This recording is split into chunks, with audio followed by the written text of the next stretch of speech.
From the land-grant University in Urbana-Champaign, Illinois, this is the Closing Market Report. It is the 31st day of January 2025. I'm Extension's Todd Gleason.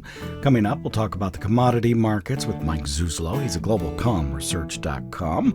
We'll get an update on the agricultural news for the afternoon and hear from Eric Snodgrass, too, from Conduit.Ag about the weather forecast here and in South America. And you can stay with us for the whole of the hour. You'll hear all of our Commodity Week program with guest Naomi Bloom, Chip Nellinger, and Sherman Newland. If not, it's up online right now at willag.org, and many of these radio stations will carry it over the weekend. We'll do all of that on this Friday edition of the Closing Market Report from Illinois Public Media. It is public radio for the farming world since 1985, with more than 10,000 episodes and 30,000 interviews. Todd Gleason's services are made available to WILL by University of Illinois Extension. March corn for the day settled at $4.82. It was 8 1/4 lower on the settlement price. The May contract at $4.93 finished 8 1/2 lower, and the December at $4.60 1/4, down 4. March beans at $10.42, 2 lower, and the May contract at $10.57 1/2, down 2 1/4 for the day. Mike Zuzolo now joins us from globalcomresearch.com out of Atchison, Kansas. Hi, Mike. Thanks for being with us today. Thanks, Todd. Happy Friday to you, sir. Happy Friday to you, too. I usually look forward to the weekends. However, this time around, there could be a lot happening. But before we get to the Trump tariff potential, why don't you tell me about what you saw for the bulk of this week in Chicago? I think the two primary drivers, the demand side or perceived demand side, is the tariff threat, and just as importantly, the retaliatory scope of the countries that we put potentially tariffs in place upon. Canada and Mexico are extremely important agriculture sectors for us, as we all know. And so they combined are every bit as important as China in terms of the ag sector by itself, especially with the supply chain changing quite a bit in the last 5 years since right before in the onslaught of COVID. I think the other thing is the supply side and the weather, and this has a couple facets to it, Todd. The negotiating strength or weakness by Canada or by Mexico, for instance, in corn, or by China in soybeans, if tariffs would be put in place against them by us, is directly related to the ongoing weather concerns all over the world. And we have this week joining from the fray India and Southeast Asia as far as wheat and oilseed weather becoming very hot, very dry in some key areas at the very wrong time. And so it's a tug of war, it's a push-pull. What do the tariffs actually say? And then how does the weather look? I think that's how I'm going to walk into Sunday night's trade if those tariffs are put in place by the president on Saturday. And with the tariffs specifically, we've talked about it before. The best gauge we have right now is the currency market in terms of the whether the dollar goes scooting higher and sharply higher as a safe haven. To your question, this week it was about gold. Gold became the safe haven. New record highs, I think at least twice this week, were made as we prepared for the tariffs and the tariff threat while the dollar kind of stayed subdued. So that's going to be an interesting dynamic, and I think a good canary in the coal mine as to whether the funds pull their plug on a lot of their long commodities that they've built up. Am I correct that gold also had to do with the BRICS nations and their continued possible push towards creating or using something other than the dollar to base their trade off of? It does, and this is where they are working very aggressively for more bilateral trade. They're probably not going to do any kind of an index or a currency weighted system like we have right now, but they are trying hard to do more bilateral trade. This feeds right back into the tariff protectionism threat as they see it. And so they're all interrelated right now, and there's a huge global push-pull going on right now in these financial markets and with commodities at the very tip of the spear. So now let's put some of this into place as it related to today's trade. Was the drop in the corn market just a reaction to the news that the president did intend, at least last night and through the bulk of today, to put a tariff on Mexico and Canada if they did not meet some requirements he had set forth as it was related to fentanyl and immigration? I think that's exactly right. I mean, we still have a situation in terms of dollar terms and in volume, bulk terms. Mexico is our number one buyer of both corn and wheat. And to the earlier point, the USDA ag attaché, you'd asked me not long ago whether Mexico's been buying ahead in corn. I think so, in anticipation of this, but maybe not as much as I had established in my mind 30 days ago, because an ag attaché report came out just about a week ago today and said that the drought has impacted them so badly. The production was cut, and the imports for corn for Mexico was increased from 24.5 million metric tons to 25 million metric tons. So that negotiating power is they're more at a disadvantage to go ahead and reciprocate and retaliate on a tariff against us when it comes to corn. Whereas with the wheat, they may be more susceptible to do that because they can get it from other countries. I'd say pork is the other big feature in this market. I don't think we've appreciated in the livestock market that January through November, Mexico's taken about 1 million metric tons of our pork, and that's about 40% of the total that we ship out to the world. And if they would, and they've talked about putting to potentially retaliatory tariffs on us when it comes to pork, that's a lot of pork that we would have to come back into this country and consume. So it really caused, I think, a supply issue, and prices for pork here in the States could actually drop pretty rapidly and affect the other meats potentially. And then how do you view the idea from the president that this is, I won't call it round one, but this is a fentanyl immigration tariff, and then on April 1st, he's going to impose a second set or potentially increase, or first time, whatever happens, as it relates to trade. And I'm wondering whether Canada or Mexico have any reason to care about the first set. I think they do, because we have to realize that over 80% of all the goods shipped to the United States is what Mexico sends, and about 75% of all Canadian goods and services come to the United States. In Mexico, there's estimates out there that we are equal to about 1/3 of their GDP, and it's probably closer to 1/2 because of the financial ties that we have. Doesn't mean it won't hurt us, but I think they're I think they're going to work very, very hard to meet this first deadline so that we don't have to get to a second deadline.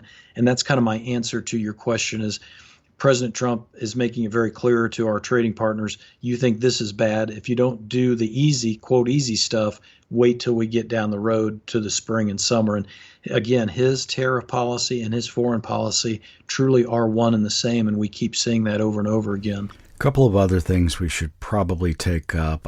You and I are talking prior to the 2 o'clock release, Central Time that is, of the cattle inventory numbers, so we do not know what those said. However, I bet you have an idea of what you're expecting. Yeah, and the key is, our year-to-date slaughter right now for cattle, calendar year, is down 9% as of Friday's weekly red meat production sheet. The on-feed monthly number that we just received about a week ago is 99% of last year, or right around 11.8 million head. There's a big disconnect out there, Todd, as far as why aren't we killing more at record high prices when we know the weights are up. And so we aren't, keeping marketings backed up. We're very current, I think. But how are we still behind 9% on year-to-date slaughter right now?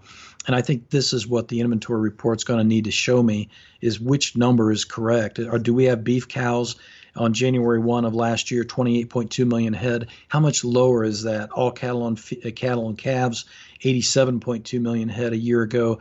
How much lower are we on that, so that I can then go back and look at which number is right? Do we really have roughly 12 million head on feed, and we still have close to last year's slaughter. Why are we down 9% right now year to date? Thanks, Mike. That's Mike Zuzolo. He's at globalcomresearch.com out of Atchison, Kansas. In today's agricultural news, the ethanol industry is confident that just confirmed U.S. EPA Chief Lee Zeldin will be supportive of its top issues. Zeldin, a former New York representative, has been critical of ethanol in the past, but the industry is confident that will change now that the Senate confirmed EPA chief must answer to the president. Troy Bradenkamp is with the Renewable Fuels Association. So what we heard at the confirmation hearing was a guy that said, I may have not always been the most supportive person in the past, but I know who I work for, and that's Donald J. Trump, and he is a supporter of ethanol and E15, so I'm going to be that as well. Zeldin told senators that year-round sales nationally will be up to Congress to decide. Speaking of ethanol, the Energy Information Administration, or EIA, says ethanol production dropped to its lowest level in almost 3 months, and inventories declined during the week ending January the 24th. Output declined to an average of 1.015 million barrels a day. That's down from the 1.099 million the previous week, and the lowest level since the week that ended September the 27th. The EIA says Midwest production plunged to an average of 964,000 barrels a day, down from 1.042 million the week before. That's also the lowest level since September. Ethanol inventories in total were down 25.72 million barrels. That's 25.8 million barrels lower than the previous week. And finally today, Mexico's President Claudia Sheinbaum said she does not believe the U.S. will impose tariffs tomorrow, February the 1st, as President Donald Trump has pledged. Reuters says her administration has already put a response plan in place if it becomes needed. The report says retaliatory tariffs would initially exempt the auto industry, sparing what has become Mexico's most important manufacturing sector and one closely integrated with the United States. The retaliatory tariffs would likely hit pork products, cheese, apples, grapes, potatoes, cranberries, and bourbon whiskey, as well as manufactured steel and aluminum. Of note, corn is not on the list. And that's a look at today's agricultural news. Let's check in now with Eric Snodgrass. He is at Conduit.Ag. Hi, Eric. Good Friday to you. Yeah, same to you. So let's start. I suppose here in the Midwest, we've had some rainfall. It's warmer. Yeah. Can we expect more?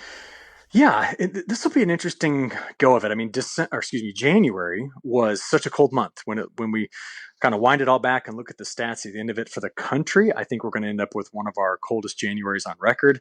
It won't beat what we had in 1982. I looked back. That was one of our really brutally cold winters.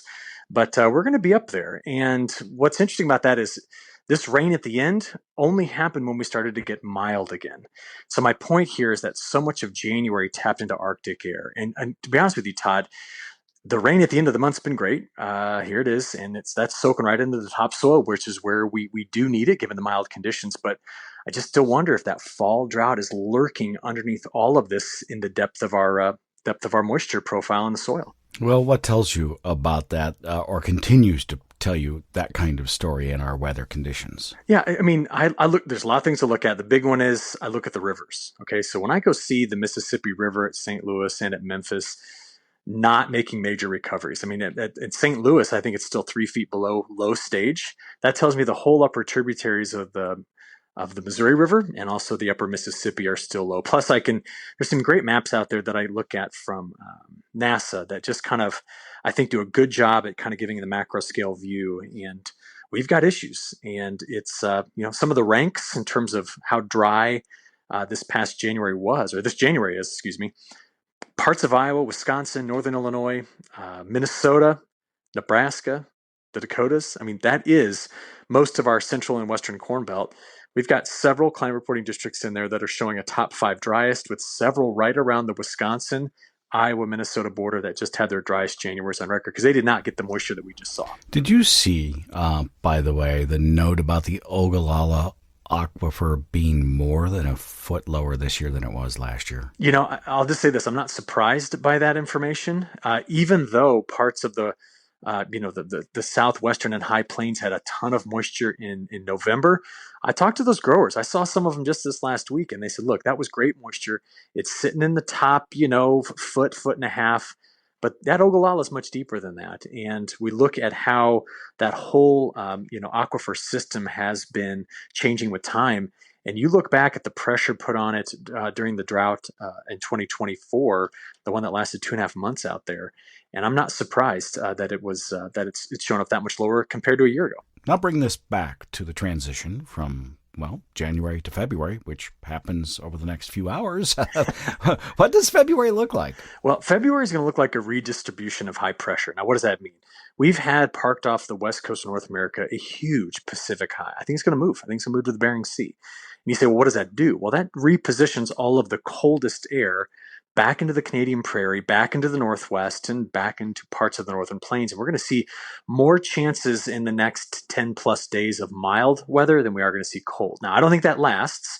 I actually foresee a pretty big turn, probably the middle or end of the month of February, toward another pretty big sock of cold air, and maybe some shifts around in the polar vortex. I know that's not a term anybody wants to talk about right now, but there's a chance that thing could get disrupted pretty well. But here's the long and short of it. I think the pattern's going to go active. I think we have multiple chances at seeing precipitation in February, and I want every bit of it because I'm still concerned about the risk of redevelopment of drought as we get into summer. But of course, spring's in the middle there, Todd. And here's my latest thought on spring. If you're in the Ohio Valley and the mid and lower Mississippi River Valley, there's a lot of indications of wet. And I don't want to talk about tight planting windows followed by drought risk because that is a 1-2 punch that is still renting some space in my head, but none of us want to endure. So there are some lead indicators out there on that, Todd. And until I have some, overwhelming evidence to change that narrative, I got to stick with it. Oh, sure. Just put the fear into us and then leave us hanging. Thank you. That's what we're good for, right, Todd? My job is to ruin everybody's Friday afternoon, and then we just slide into the weekend, and I hope you all forget. So that's... Oh, yeah, that's true. So you're going to ruin it by telling us South America has rainfall in Argentina, too? Well, in Buenos Aires, but that's not where the biggest drought area has been. It's been up along the Uruguay River and also along, that's hard to say, Uruguay River, and also along the Paraná River and north. But those aren't the big producing areas in Argentina. To be honest, if we wanted a major bump in our markets, we need to push the drought back over to Cordoba. But this week I saw big storms roll through Cordoba. All right, going forward, southern Brazil starts to pick up some rains. The epicenter drought in Brazil has been Mato Grosso do Sul, while Mato Grosso, just to the north of it, has actually been so wet. I'm sure you saw their harvesting of beans and then their planting of safrinha corn is off, about 10+% behind where they were a year ago. And the new forecast keeps that area wet, which could continue to delay significant progress in those areas. So I think there is a bit more of a weather story coming out, but it's one of those weather stories where it's like, all right, time to really watch these key areas and see if they get any better or any worse. And then if it does, the premium gets built in the market, but it's not there right now. Okay, thank you much. We'll talk with you again next week. Yeah, you bet. Eric Snodgrass is with Conduit.Ag, joined us on this Friday edition of the Closing Market Report that came to you from Illinois Public Media. It is public radio for the farming world, where right now, if you visit our website, you'll be able to register for the All-Day Ag Outlook. That's coming up on Tuesday, March the 4th, just a bit more than a month away. The cost is just $40, but don't wait. Sign up today. And there is a special guest this year, actually two. Sue Martin will be with us. She's flying in from Iowa for us. And we'll also have Neil Dahlstrom. Now, Sue's name you'll recognize. Neil's you may if you are a fan of the book, Tractor Wars. He'll be doing a book signing that day, so if you have a book, bring it with you to the All-Day Ag Outlook at the Beef House in Covington, Indiana, when on Tuesday, the 4th day of March. Also, in the month of March, WILL TV Channel 12 will be airing the Tractor Wars documentary that's based on that book by Neil Dahlstrom. It should be a fantastic day, a book signing for Tractor Wars. We'll have all of the folks that you're used to hearing on WILL. The farmdoc team will be there. All that information is online at willag.org today. That's WILLAG.org. Don't wait. Register now. Commodity Week is next. You'll hear all of that program if you can stay with us here on our home station. Otherwise, many of these stations will carry it over the weekend. And again, it's up on the website too, or in your favorite podcast applications already.